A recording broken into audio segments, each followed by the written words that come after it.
بے شک بے شک جی بے شک حضرت نے فرمایا خبردار یہ تمہارا دشمن نہیں ہے.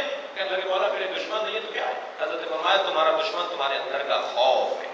واہ واہ واہ اپنے اندر کا خوف نکال دو تمہارا کوئی دشمن ہی نہیں ہے.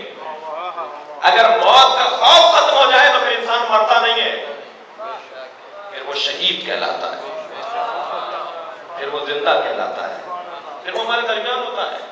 بتائیے شہید ابن جعفر چلے گئے, ہمارے درمیان موجود ہیں شاگردوں کی صورت میں,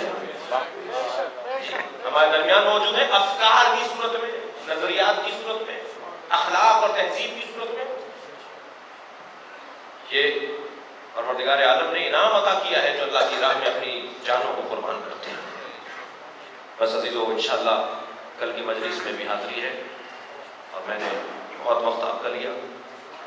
اللہ آپ کو اس سننے اور اس عبادت کا ثواب عطا کرے. چلیے کچھ دیر کے لیے اپنے ذہنوں کو کربلا لے چلیے. میرے بھائی جناب شادمان رضا نے اور ان سے پہلے میرے عزیز ذاکرین نے امام حسین کی مصائب کا بیان. سلام ہو اس مظلوم امام پر. صاحب کا تذکرہ کر رہا تھا میرے مولا ہر شب جمعہ کربلا جاتے ہیں. میرے مولا صاحب الزمان ہر شب جمعہ کربلا جاتے ہیں اپنے جد حسین کے مزار پر, اور وہاں جا کر اپنے جد کو سلام کرتے ہیں. اور جو سلام کے جملے ہیں وہ چند جملے سن لیجئے. فرماتے ہیں السلام علی خط الطریب, سلام ہو رخساروں پر جن پر پٹی لگ گئی تھی. اجرکم اللہ. سوائے اہل بیت میں رونے والے عزاداروں, جب مجلس میں رونے والوں کی آواز بلند ہوتی ہے تو امام جعفر صادق دعا دیتے ہیں یا اللہ یہ میرے جد حسین پر گریہ کر رہے ہیں. اس لیے جب مجلس میں بیٹھیں تو اپنی آوازوں کو آزاد چھوڑیں, غصہ ایسے دیں جیسے کسی کے گھر میں موت ہو گئی ہو. سلام ہو اس بدن نازنین پر جس پہ گھوڑے دوڑا دیے گئے. اجرکم اللہ. سلام ہو اس فرد مقدس پر جسے پشت گردن سے ذبح کیا گیا. سلام ہو اس حسین ابن علی پر جنہیں پشت گردن سے پشت قفا سے ذبح کیا گیا. کند خنجر سے امام حسین کو تکلیف دی گئی. عزادارو آپ رونے آئے ہیں. میرے مولا یوں تو صبح عاشور سے عصر عاشور تک ایسی ایسی مصیبتوں کا سامنا کر رہے ہیں کہ جس مصیبت کو بھی بیان کریں آنکھوں میں آنسو لانے کے لیے کافی ہے. ویسے بھی امام رضا فرماتے ہیں جب تمہارا دل خراب ہو رہا ہو, دل ملول ہو رہا ہو, دنیا کے غم میں پریشان ہو جاؤ تو ہمارے جد پر رویا کرو, مجلس کر لیا کرو. اجرکم اللہ. مجلس کر لیا کرو, مجلس میں ہمارے جد حسین پر گریہ کر لیا کرو, تمہارے سارے غم دور ہو جائیں گے. صبح عاشور سے عصر عاشور تک امام نے کیسی کیسی مصیبتوں کا سامنا نہیں کیا, لیکن عزادارو 3 جنازے ایسے ہیں جن پر امام حسین کی آنکھوں سے آنسو تھم نہیں رہے. ایک جنازہ تو عباس کا لاشا ہے, بڑا سخت لاشا تھا امام حسین کے لیے. جب میرے مولا عباس نے, اچھا عجیب اتفاق ہے مقتل کی روایتوں میں 2 شہید ایسے ہیں جنہوں نے امام حسین کو مدد کے لیے نہیں بلایا, بلکہ جب گھوڑے سے گرے ہیں تو فرمایا ہمارا سلام آخر دیجیے گا. ان میں ایک حضرت عباس, جب آواز آئی نا مولا میرا سلام آخر, حسین اپنے گھوڑے پر بیٹھے, ذوالجناح سے کہا مجھے میرے بھائی تک پہنچا دے. اور گھوڑا تیزی سے دوڑ رہا تھا, تیز دوڑتا گھوڑا ایک مرتبہ رک گیا. اب آپ سے سوال کر رہا ہوں رونے والوں سے, امام چاہتے ہیں عباس کے لاشے پر پہنچے, گھوڑا تیز چلتے چلتے رک گیا. امام نے آواز دے کر کہا ذوالجناح میرے بھائی تک مجھے پہنچا. ایک مرتبہ گھوڑے نے اشارہ کیا ایک جانب. اب جو امام حسین نے اس طرف دیکھا تو کیا دیکھا, عباس کا کٹا ہوا بازو ہے. فوراً گھوڑے سے اتر آئے, اپنے بھائی عباس کے بازو کو اٹھائے, تھوڑا آگے بڑھا. اجرکم اللہ, اجرکم اللہ.